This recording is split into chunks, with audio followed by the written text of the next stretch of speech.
Hai semua, kalau kita cakap pasal kimia, tindak balas redoks ni memang tak boleh lari. Kita tahu mesti ada satu yang bagi elektron dan satu lagi yang akan ambil elektron tu. Tapi persoalannya, macam mana kita nak tahu siapa buat apa?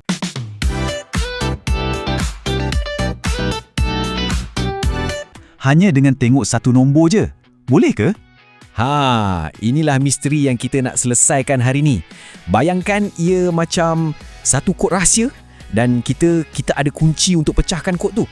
Nah, kunci dia ialah sesuatu yang dipanggil keupayaan elektrod piawai atau senang cerita, nilai E0. Fikirkan nilai ni macam power ranking untuk setiap bahan kimia. Lagi tinggi atau rendah nombor tu, lagi jelaslah kecenderungan dia. Okey, jom kita bedah siasat peraturan ni. Peraturan ni serius. Ia sangat mudah tapi sangat-sangat berkesan. Saya janji, lepas ni confirm anda takkan pening kepala lagi pasal ni.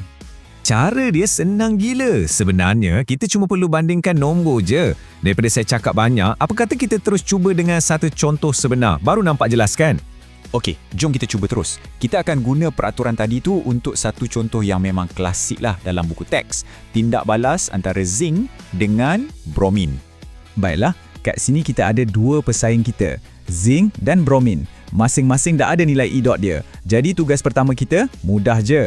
Bandingkan dua nombor ni. Cuba tengok, antara negatif 0.76 volt dengan positif 1.07 volt, mana satu yang lebih negatif? Dan mana satu yang lebih positif? Senang kan? Okey, jom kita selesaikan yang lebih negatif dulu. Dah tentulah yang lebih negatif tu, negatif 0.76 volt. Dan nombor ni kepunyaan siapa? Zinc. Sekarang masuk bahagian paling penting. Dengar betul-betul. Peraturan dia macam ni, kalau nilai E degree dia lebih negatif, kita kena tengok belah kanan persamaan tu. Ingat ya, negatif tengok kanan. Jadi, bila kita jengok sebelah kanan persamaan zinc tu, boom, terus nampak jawapan dia. Zinc pepejal atau Zn dalam keadaan pepejal, itulah dia ejen penurunan kita. Kan senang? Okey, settle satu. Dah jumpa ejen penurunan. Sekarang, jom kita buru pula ejen pengoksidaan. Kita tengok pula nilai yang lebih positif. Kalau tadi yang negatif, sekarang yang positif. Dah tentulah positif, 1.07 volt. Yang ni bromin punya. Okey, peraturan kedua, sama senang macam yang pertama tadi. Kalau nilai dia lebih positif, kita cuma perlu tengok belah kiri persamaan. Senang nak ingat kan? Positif, tengok kiri. Jadi kita pun tengoklah sebelah kiri persamaan bromin dan terus jumpa. Itulah dia ejen pengoksidaan kita.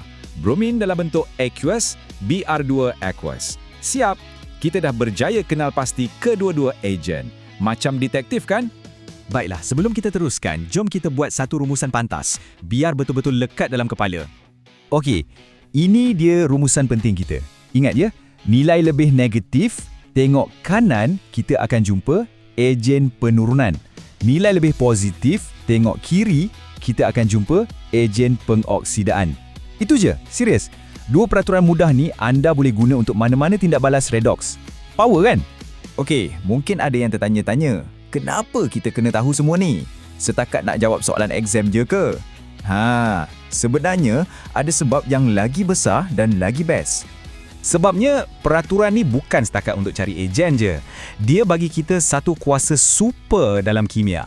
Kuasa untuk meramal. Betul, dengan hanya bandingkan nilai E darjah tu, kita boleh ramal sama ada satu tindak balas tu boleh jadi sendiri ataupun tak. Macam tengok masa depan tindak balas kimia. Jadi, fikirkan sejenak. Dengan kemahiran baru ni, anda bukan setakat faham apa yang sedang berlaku, tapi anda boleh jangka apa yang akan berlaku. Dan dalam dunia kimia, kebolehan untuk meramal, itu adalah satu kuasa yang wow, sangat hebat. Jadi persoalannya, apa lagi yang boleh kita ramalkan dengan ilmu ni?